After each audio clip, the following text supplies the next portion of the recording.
Is the OG Guillotine Regen buff enough when it comes to the update coming soon? Champ deep dives are out for Captain Britain, Betsy Braddock and a Mega Sentinel. We have a look at that. More details on Carinas challenges volume 2, and Kabam Miike responds to everybody talking about compensation.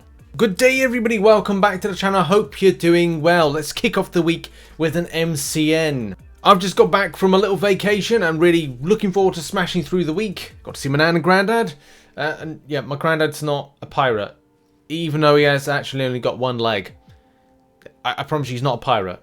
But yar, hit that like button and subscribe, post notifications and all. Do those things. Lots of information is going to be dropping this week. Keep yourself in the know. Do all that stuff. And also a massive thank you to those that support the channel as a Patreon and as a YouTube member. Thank you very much for keeping that love and support on this channel through those tough times. Massively appreciated. Also those that support on twitch.tv/RichTheMan live. Got an Amazon Prime account. Give a free Twitch sub to a streamer. It doesn't have to be me, but it massively supports me as a creator if you can do that. And I should be live streaming tonight. Hopefully Smack 7.3.4. Also, just letting you know, we have a sponsor for this video. It is the Ridge Wallet. Hey, you want to feel safe and secure when spending your money? Unlike spending it in mobile games where the chances of getting something good are slim to nil. That's why this video is brought to you by the Ridge Wallet. The biggest problem I have is having a fat wallet of cards. That's right, loads of cards.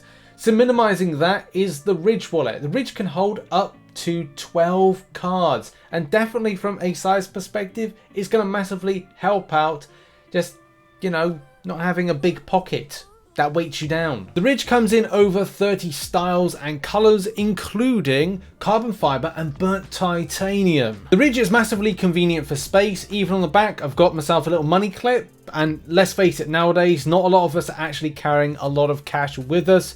So let's face it, cards are key. And the great thing about the Ridge as well, it has RFID blocking technology. So when you're going out and worried that somebody might have one of those machines that are going to scan via radio waves, those lovely and very helpful contactless, this will block it. Now I absolutely love the Ridge's approach to wallets because it's minimalistic.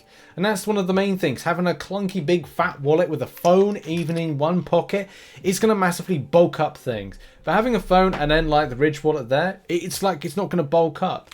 And that's the great thing about it, is having a very minimalistic way to approach what is in your pocket. So yeah, the Ridge wallet is the perfect gift for yourself, some other people, whoever you want. You get 15% off if you use the code RTM at checkout. Just follow the link in the description and the pinned comment and go and pick up a Ridge wallet today. As I guess it's true what they say, this will be the last wallet you'll ever buy. Yep, certainly is a lot more compact. And also, if you're American at home, you can have space for a lot of your dollary doo-doos. See, look, there's some dollary doo-doos there that you can put in your clip. Or rupees, or pounds, or euros. It doesn't matter, whatever currency can be like put into it. It's a money clip. It's a very nice minimalistic way to kind of put in your pocket. And it's really nice, like it's not something that clunks up your pocket so much, especially as, you know, I'm forever kind of having like big chunky pockets because I carry 2 phones on me. In any case, look, let's get into Marvel Contest Champion Space news, apart from talking about, you know, some space saving and also compact ways of dealing with your monies. Anyway, right, Carinas challenges number 2. Okay, so one question that came up for those as Thronebreaker players that have done a few of the first challenges but not all, will we have access to the second volume before they complete the first? And that's the thing that I want to know as well, because I've done one Carinas challenge but I haven't really had time to do any of the others, especially now that I'm more focused on doing a push for Act 7 to be 100%ed, because it's the most easiest and less unit consuming way to achieve a rank 4 6-star. So that's my first kind of like focus. That's what I'm going to be doing. Okay, but you know, I do see there's going to be people as soon as they smash that Act 7 are going to be like an Act 7.4, because you know, people have done stuff like, what do I do next? Can I do stuff? But one amazing bit of news for Thronebreaker players, or especially those that can access the Carinas challenges, is, as Kabam Miike says, don't worry! Volume 2 of Carinas challenges will be available to Thronebreakers regardless of if they finished any of all of Volume 1. Good news! At this point, we don't really know much about Carinas Challenges Volume 2, except for Carinas back with a new set of challenges, difficulty, blah, blah, blah, blah, blah, blah, blah, blah, blah, blah, blah. Abyss. That's what I've skipped because it's basically going to be focused on Abyss. We don't really know like what it is. Could it be something like Complete Abyss with using a hashtag a certain character? Maybe. Is it going to be something like just a 4-star?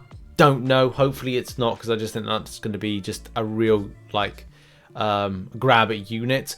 And let's face it, a lot of them, especially from Volume 1, were grab of units. But then for others, love the challenge of it. So there's going to be something that ticks boxes for hopefully various players for various reasons.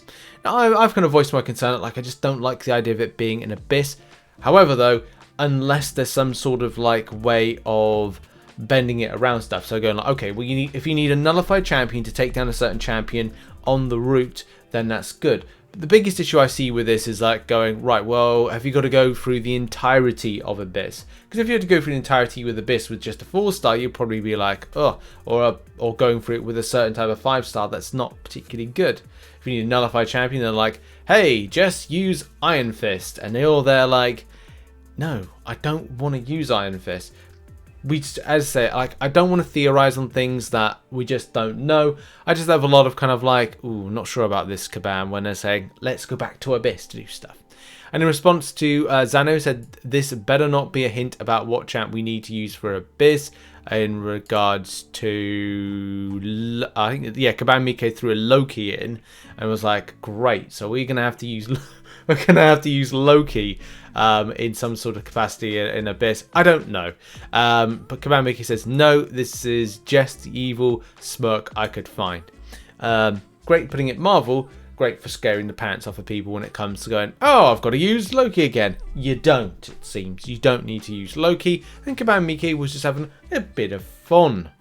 And also, champion deep dives are currently out for Omega Sentinel and Captain Britain Betsy Braddock, which you can check out in the link in the description. From what I see, just a quick take on either one. First of all, starting with Omega Sentinel, I found Omega Sentinel looks really good. I like the way that she has certain armor ups. I like the fact that she can do extensive amounts of burst damage, incinerate damage, debuff damage, has certain debuffs in order to interact. She's got some good utility to her, and I'm really looking forward to the champion in action, or kind of getting her. I think these two this month are looking like proper frosty, especially like doing 101k burst damage right there. It's very, very nice. So this is in a Labyrinth of Legends kind of interaction. As well, having heal block does mean she's got some kind of an advantage here, and is like a perfect, I think, target with, or perfect champion there with self-repair, that you could take her in and have that heal block and be good for clearing Realm of Legends for the lower players using a 4-star version. And as well, going into other content, it would be exciting to see what she's capable of in stuff like Abyss. So yeah, really looking forward to that, and playing the champion. Oh, and Omega Sentinel is incredibly Suicide Mastery friendly, to a degree that she's just regenning like massive amounts, and her interaction with her self-repair and other things means that, yeah, you're just regenning anything you'd lose in things like Biohazard, and just playing aggressively, and anytime you're going to get a bleed or poison effect. Captain Britain, on the other hand, is a powerhouse of building buffs. The champion builds buffs quite nicely, but also builds debuffs on the enemy. So depending on how you want to play the champion, you do get purify debuffs on the enemy, which you're going to see like on screen right now in part of the deep dive. But that's the thing, it's like, so you're just building up prowess, you're building up, and you've got fury buffs, they stack, and cruelty stacks as well. You will be able to see like great amount of damage, and especially when you come to the point of you know, building and building and building, and you're able to kind of like over the stretch of the fight just kind of do some great damage, great crits on rotation. It's nice to see. It's nice to see. I do think that when it comes to over 100 hits to take down an enemy or close to it, and it's a 6-star rank 3, it's a bit of a questionable thing. But seeing 48,000 could be good. I mean, look, you know, this is all an RNG at the moment for the point of like crits and a build up. But yeah, definitely looks like a fun champion. Building buffs, if you've got a mutant champion that needs to be on buffed up, then hey, you've got an option. And I think that's what Captain Britain will do. That Psylocke, that Captain Britain kind of like link together is looking quite frosty and nice. And especially with the utility of having the slow debuff, means that she's going to be great for loads of different occasions. Now we move on to a very important story for a lot of people that are fans of Guillotine. Now there's been a huge back and forth over the last year, especially like with when she got buffed. right? There was a lot of people that talked about a regen. A regen had been, well, I'll use the term lightly, nerfed, but let's kind of go over this, because the problem is, for me saying that, Kabam would go, oh no, I think you find that it's kind of in lining where we want to go. And a lot of the times, Kabam, the way that Kabam align and the way that the player base kind of align is that sometimes they will not kind of cross and sync. They'll then go further away from each other. And I kind of like see that it's like two waves kind of either going with each other or apart in kind of like thought process of champions they like, changing them dramatically and pissing off the player base. Okay, so let's get down to details, right? As a lot of us know, Guillotine is going to be getting a slight, I use term lightly again, slight buff to her regeneration at 3%. There's going to be some response from Kabam we need to go over, and especially over the last year, several years, it has dramatically changed with Guillotine.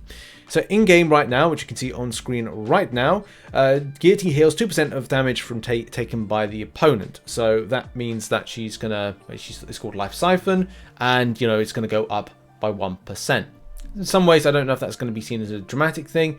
It really isn't, but I always think that it's kind of good to test these things out first to see how good they are. But, I mean, it's been a big old change from if you look to the past. And the past was like this, right? So, under her signature ability, on all attacks, the souls of her ancestors empower Guillotine further, granting 10% chance to steal X% of damage dealt as health for 4 souls she possesses. Minimum X health steal regardless of current soul count. So that's just the thing. If you are quick to build souls, that's one thing. You'll be quick to gain back health when you're hitting into the enemy. So build up all those souls. And yeah, so basically a lot of players aren't really kind of seeing that quite so much when it comes to like this buff. Again, bunny ears buff that that we've seen in the past with Guillotine. I kind of feeling like it's so much of a not great, right? And now let's talk about compensation. So this goes into a two-part thing. So, you know, I put out a video yesterday that kind of looked on grind habits of players, why people have left the game and stuff like that. And a lot of it does pinpoint to input system update and, you know, what happened in July of last year. The really rocky amount of months that we've had with it, where some months it's been okay, other months it's been unbearable, and where we are when it comes to getting a beta or an opt-in test of it, which looks like it's still initial release to be done in April, so that's going to be next month, so we just got to hang on in there. The reason that we go from that to here to compensation is because it's part of a 3-part process in this particular story coverage. Part 2 is all about players asking for compensation for controls issues. Do bear in mind that I don't think Kabam are going to be in that place to be dishing it out left, right and centre. It's nice to think about the fact that, okay, well on Friday or Thursday we got, I think it was Thursday actually, no, Wednesday, we got the kind of little package to kind of sort us out with revives, health potions and energy refills. Also, there was the regular, which Kabam do on a monthly basis, the kind of alliance quest type stuff and alliance-based participation, right? That's good, right? That's good to see. But I know there are players out there that are looking for like more kind of like compensation packages from this. I would be honest, and like as I've always reiterated, is like I just want a functioning game. I just want this game to be compatible and optimized for all devices or a lot of devices that, you know, people play. The same thing when it comes to like, you know, inputs and it being kind of received when you click on something, you want it to work the same way any other mobile game that has a touch-based system to it works. Whereas this game is one of the ones that is one of the worst for response to then kind of like action. So yeah, that's all I really want with it. Someone did copy me in and said reference to my video of yesterday where I talked about these kind of things and said, you know, why people are quitting the game, which is down to input issues. Yeah, just try not to kind of like take what I do out of context for that, because it was an exploratory video to go like, why are people changing their grind habits and what has been the implication, which indeed has been the control issues. But now, what's going on with compensation? Which to effect Kabam Miike responds to and says, in response to The massive glitch and bug was widespread and did not just affect Alliance Wars, and we've been receiving weekly Alliance Wars AQ compensation and recently monthly quest comp. The days of Nexus Crystals and Glory have vanished completely, because there are people out there, as we said with the previous part 2 and part 1 to this particular story coverage, there are a lot of players that are still looking at that particular package to be compensated. And I guess that's the problem, is aligning to what players would like to see, what they think they deserve to get, and what Kabam are willing to get, and what is fair. Okay, so Kabam Miike says, I think one of the major issues we're seeing is that we may not have been clear enough about what this compensation was for. It wasn't for widespread game issues or anything like that, but a missed war that may have been the determining factor if an alliance had gone up a bracket. What most players received was the difference between what they got and what they could have gotten if they had moved up a bracket. In this case, I think it's quite a good package considering many alliances would not have moved anyways. I don't know if that's a little bit of a kind of a remark there, but yeah, like, this is always a difficulty with this, and it does come up a lot of the times when I'm live streaming on YouTube, or I'm seeing some of the comments. It's like compensation is mentioned a lot more frequently for stuff, and maybe that's because the game needs to improve rapidly. I don't think we'll get the quality of game that some players are expecting until at least April, going into May, or even June, coming into 1 year since the input issues of July of 2021. I just don't think we're going to see that kind of like set of improvements until that beta's gone out, it's been tested, more widespread, they've adjusted it, and it's a point that it's kind of like good. But I think that's the thing. We're going to have to either hold faith with the game, and at the end of the day, I would never expect to see compensation from Kabam on a lot of matters. And I think that may be the best thing. It's just like, don't expect it all the time, and when it does come, jump for joy. I do think at times there is a need for it, but I think there are a lot less times that you just kind of like care, because you just want a functioning game. That's all we ever wanted from the beginning, and what we wanted from the mid of 2021. So that's kind of like one of the key things there. And just wait and see. And we end the show by going over arena results and predictions for round 2 of Misty Knight and Medusa. Results wise, this is what we've got for those arenas. So there does seem to be a lot of confirmed information of the Misty Knight 6-star. Someone had a rumor that it was 176 mil, but I just don't know that, and I haven't been able to kind of 100% guarantee that that's the case. But if you wanted to pick up Misty Knight, then a 403 position and 441 were taken in the kind of mid 40 million mark, which is a lot less than what I thought that would go. So it could be a case that that number is brought down, that 176 mil that someone rumored, but no position, sadly. So take that with a pinch of salt. Medusa, lots of info from Medusa. Shout out to everybody that submitted info in Discord, and that's why we've got a 57.1 mil, got the 57 position 6-star, 52.4 92 position, that got the 6-star, 52.2 93 position, so 200k was splitting between 1 and 2 positions. So I'm happy that my prediction of 52 mil was kind of like hitting that mark that I wanted to, and 14 mil for position 403. This means my predictions for round 2, I'd say don't bother with the 6-star one. Check back with Marvel Truecross later on to find the results of that one and Arena Night off of Reddit. But also, these are easy to predict. The 5-star, 42 mil, that's going to be a dead cert there. 6-star, 54 mil. The reason I'm saying that is because it's a lot lower than I might have liked, and it's kind of just touching on it, just a tweak, but maybe you want to bring that down to 53 mil, up to you. And then 15 mil for the 5-star version, because hey, 14 mil got 403 position, so definitely a good grind there, and hopefully pick up those champions. And that is